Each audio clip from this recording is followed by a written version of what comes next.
Oxford English dictionary সুন্দৰকৈ ব্যাখ্যা আছে। এইটো হ'ল ভাৰতীয় শব্দ, গুজৰাটী শব্দ বীণা দাস। অভিধানৰ আচলতে কেইবাটাও প্ৰকাৰ আছে। আমি অভিধান ধৰক স্কুলৰ ল'ৰা ছোৱালীৰ কাৰণে বেলেগ ধৰণৰ অভিধান, তাৰপিছত আপোনাৰ ব্যৱহাৰিক দিশত ব্যৱহাৰিক বা যিটো আমি সেইটো অকণমান বেলেগ, বা চলিত ভাষাৰ অভিধান, তাকে উচ্চাৰণ ভিত্তিক অভিধান।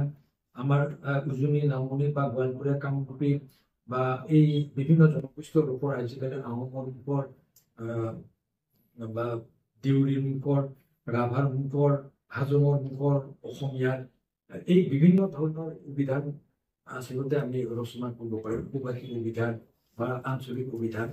গতিকে অভিধান লিখাটো এটা আটাইতকৈ ডাঙৰ প্ৰত্যাহ্বান হ'ল যে অভিধান কাৰ কোন শ্ৰেণীৰ লোকৰ উদ্দেশ্যে আমি অভিধান লিখোঁ।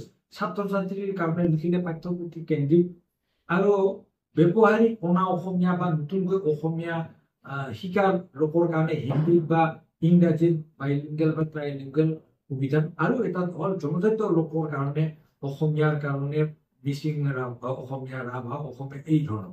গতিকে মই ভাবোঁ অভিধান লিখাটো খুব কষ্টকৰ কাম, কাৰণ সেইকাৰণে চাগে বহুতে ইমান দীঘলীয়া এটা অক্সফৰ্ড ইংলিছ ডিক্সনাৰী আদি সময়ে সময়ে সংশোধন হৈয়ে থাকে।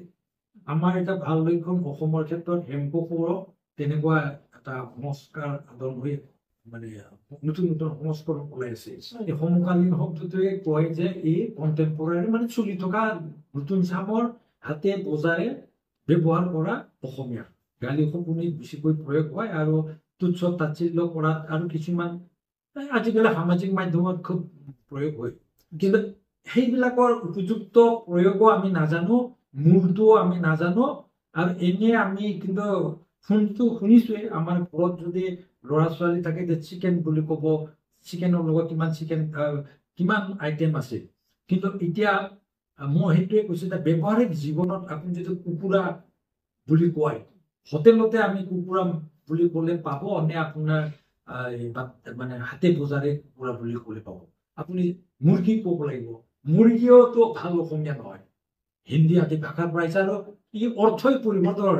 মুৰ্গা মানে হ'ল মতা কুকুৰা, মুৰ্গী হ'ল মাইকী কুকুৰা। কিন্তু আমিতো মুৰ্গী মাংস মঙহ আকৌ নোপোৱাই হলো। আমি অভিধানবিলাকৰ মঙহ কিন্তু মাংসই কৈছো। আচ্ছা, তাতোকৈ আৰু বেছি হ'ল আপুনি চিকেন, হোটেলততো আপুনি চিকেনে ক'ব লাগিব, বা কিবা অৰ্ডাৰ দিব লাগিলে আপুনি চিকেন বুলি। ঘৰখনত যিসকলৰ উঠি অহা নতুন প্ৰজন্মৰ ল'ৰা ছোৱালী আছে, তেওঁলোকেতো এতিয়া ধৰক মই অভিধানৰ খাতিৰতে কৈছো যে মই পাপা মামী এইবিলাকৰ মই প্ৰয়োগটো মই খুব ব্যাপক হাৰত অসমীয়াত নতুন প্ৰজন্মৰ মাজত আহিছে।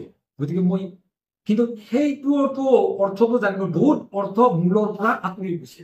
এতিয়া আপোনাক মই এইখিনিতে ক'বলৈ ভাল পাম যে বিন্দাছ চেনেলে আছে, BINDAS। বিন্দাছটো আজিকালি তোমাৰ কি খবৰ? বিন্দাছ, বিন্দাছে ঘূৰি ফুৰা। এইটো অসমীয়াৰ নিচিনা হৈ গ'ল যে নতুন প্ৰজন্মৰ।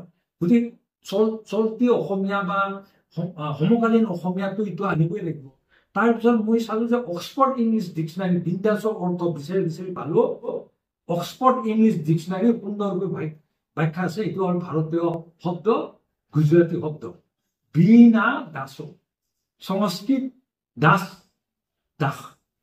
আৰু বীণা, তাৰ আচল অৰ্থটো হৈছে যে ভৃত্য নহয়, বীণা দাস। কিন্তু অৰ্থটো কি হয় বৰ্তমান অৰ্থ? তাৰ মই কাৰো তলতীয়া নহওঁ, আপুনি মোক কিবা এটা কৈ শাসন কৰিব নোৱাৰে, মই আপোনাৰ চাকৰ নহওঁ, এই অৰ্থটো বিন্দাছ ওলাই পৰে। তাৰপিছত গতিকে তেনেকুৱাকৈ আমি যে সমকালীন কৰবা গালি শকুনি কিবা কিবি ভাষাবিলাক পাইছো, আমি তাৰ এইটো ভাল অৰ্থ বেয়া অৰ্থ এটা মই ছাত্ৰ ছাত্ৰী আগত শিকাব লগাও হয়। কাৰণহে কৈছো যে ধৰ এটা শব্দ আছিল মাল। মাল শব্দটোৰ আচলটো হ'ল আদিবাসী শব্দ। মাল সম্পত্তি। আমি আগত ভাল অৰ্থত প্ৰয়োগ কৰিছে মালবাহী ট্ৰাক, মালবাহী যাত্ৰীবাহী বা মালবাহী, তাৰপিছত আপোনাৰ কেঁচা মাল, তাৰপিছত কেঁচা মাল এই যিটো ব্যৱসায়িকভাৱে গেলামালটো এটা আছে বাৰু বা আমি আগতে বাছত উঠিলে নিজৰ মালৰ ওপৰত চকু দিব, কিন্তু বৰ্তমানৰ মালৰ কি অৰ্থত প্ৰয়োগ আছে? মালটো মগজু অৰ্থতো হৈছে, মালটো অকণমান শ্লেং অৰ্থতো হৈছে, কিন্তু সেইটোতো কোনোবা অভিধানত থাকিবই লাগিব, কিন্তু তাৰ প্ৰয়োগটো ভাল অৰ্থত নে বেয়া অৰ্থত ব্যাখ্যাও থাকিব লাগিব।